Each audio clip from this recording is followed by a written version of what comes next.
Tu sais, parfois, il y a un moment où tout se fige, un moment où tu sens quelque chose dans ta poitrine, quelque chose que tu n'arrives pas vraiment à expliquer, comme une présence silencieuse, une impression subtile, comme si quelqu'un quelque part pensait à toi et ressentait le poids de ton absence. Reste ici un instant, parce que ce que tu vas entendre maintenant pourrait vraiment changer ta manière de comprendre tes émotions et les connexions profondes qui t'unissent aux autres. Respire un peu. Laisse-toi entrer dans cet espace. Ce dont nous allons parler aujourd'hui, ce n'est pas de magie, ce n'est pas de prédiction, ce n'est pas non plus du romantisme naïf. C'est quelque chose de plus subtil, plus vrai, plus humain.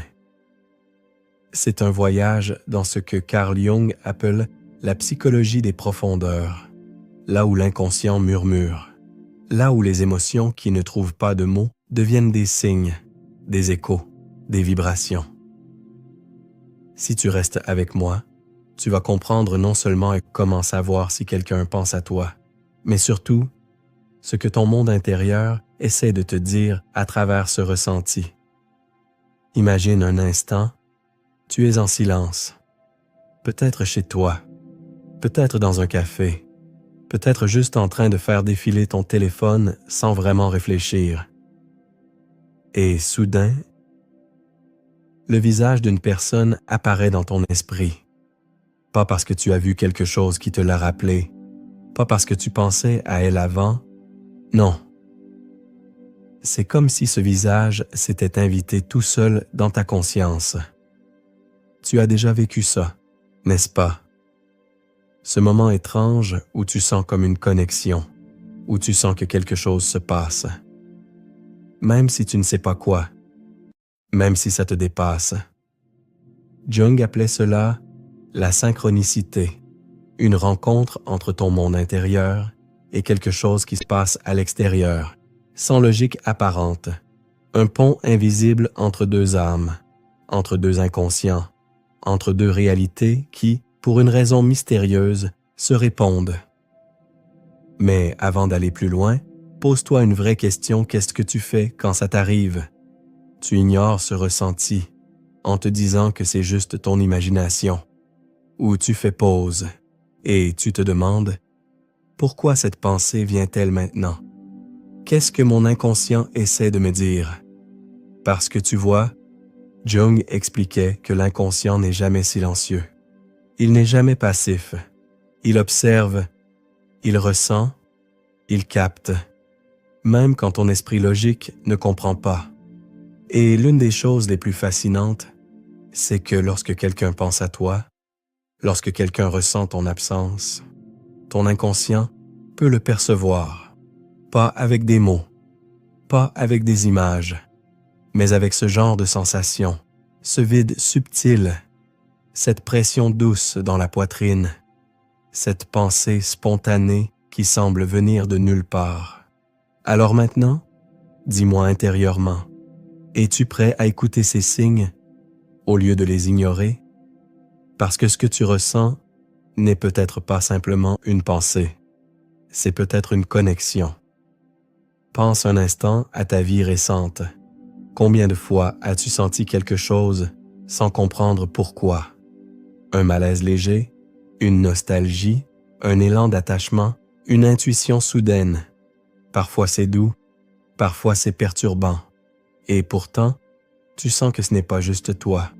Peut-être es-tu dans une relation où tout paraît stable de l'extérieur. Et pourtant, quelque chose ne sonne pas juste.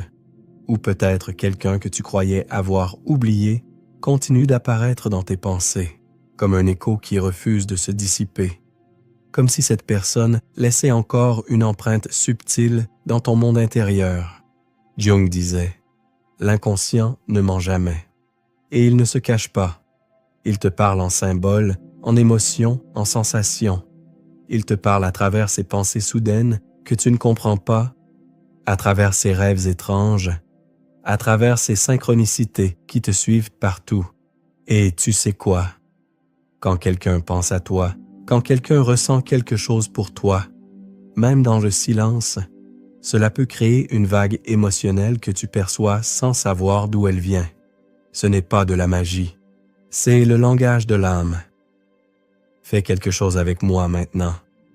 Pense à une personne. La première qui vient. Ne force pas. Juste laisse ton esprit t'amener vers quelqu'un naturellement. Tu l'as. Garde cette image. Juste un instant. Qu'est-ce que tu ressens quand tu penses à cette personne? Une douceur, une nostalgie, une tension, une paix, une douleur. L'inconscient communique par ressenti, bien avant les idées.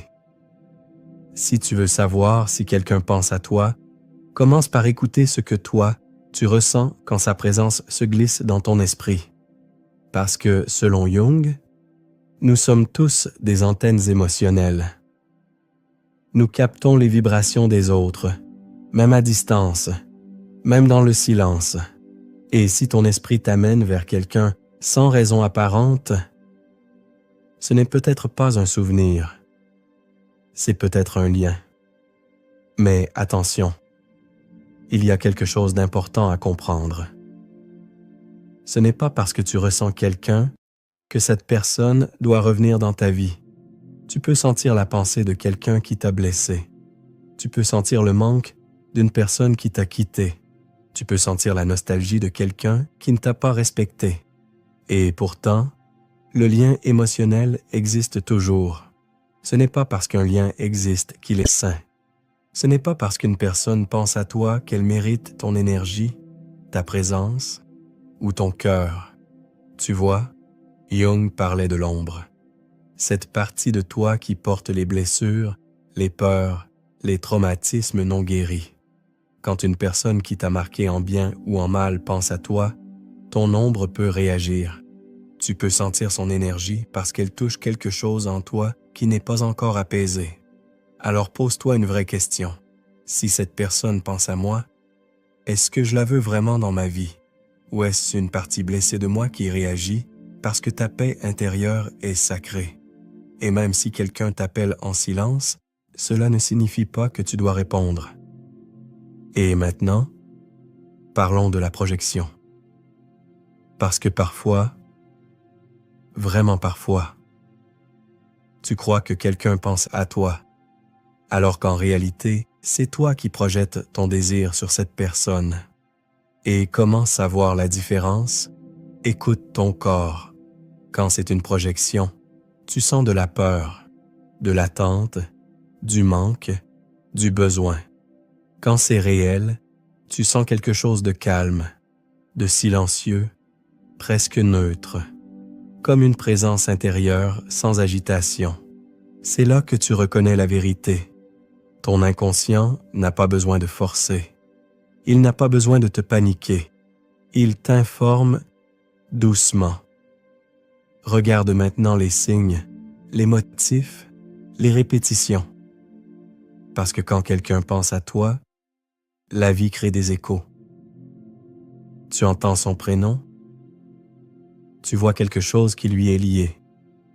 Une chanson du passé revient sans prévenir. Un rêve surgit, presque trop clair. Tu sens sa présence dans un lieu où vous étiez venus ensemble. Quelqu'un la mentionne, ou simplement, tu ressens cette sensation étrange, presque électrique, dans la poitrine. Jung disait, « Les motifs ne mentent pas. Ton inconscient reconnaît ce que ton mental essaie d'expliquer. Mais encore une fois, le fait que quelqu'un pense à toi ne signifie pas que cette personne doit revenir. Tu dois protéger ton énergie. Tu dois te choisir d'abord, parce que l'amour vrai n'est pas dans le manque. Il n'est pas dans le silence imposé. Il n'est pas dans l'attente.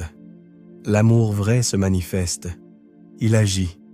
Il ne reste pas bloqué dans le subconscient. Et maintenant, écoute cette vérité profonde. Chaque synchronicité, chaque sensation, chaque intuition, chaque vague émotionnelle ne concerne pas uniquement l'autre personne. C'est un message de toi à toi, un appel à guérir, un appel à revenir à ton centre, un appel à reconnaître ce que tu mérites vraiment, un appel à reprendre contact avec ta valeur, un appel à arrêter de te perdre pour des liens qui ne te nourrissent pas plus. Tu crois peut-être que tu ressens le manque de quelqu'un, mais parfois, ce que tu ressens vraiment, c'est le manque de toi-même, de tes besoins, de tes limites, de ton amour-propre. Fais un dernier exercice avec moi. Imagine la personne que tu ressens peut-être en ce moment, juste là, devant toi. Et maintenant, imagine-toi à côté d'elle. Toi, dans un miroir intérieur. Qu'est-ce que tu vois? Est-ce que tu te vois plus lumineux ou plus petit? Est-ce que tu te sens en paix ou en tension? Est-ce que tu sens que ce lien te grandit ou te consomme? Ton corps sait, ton intuition sait. Et si quelqu'un pense à toi, alors la vraie question est, qu'est-ce que tu veux faire de cette connaissance? Parce qu'au fond, le message n'est pas l'autre. Le message, c'est toi, ta croissance, ton chemin, ta lumière, ta paix intérieure. Et si ce message résonne en toi, tu sais ce qu'il te reste à faire. Alors, abonne-toi si tu ressens que ce message te parle. Parce qu'ici, on avance ensemble, pas à pas, vers une version plus consciente, plus apaisée et plus alignée de nous-mêmes.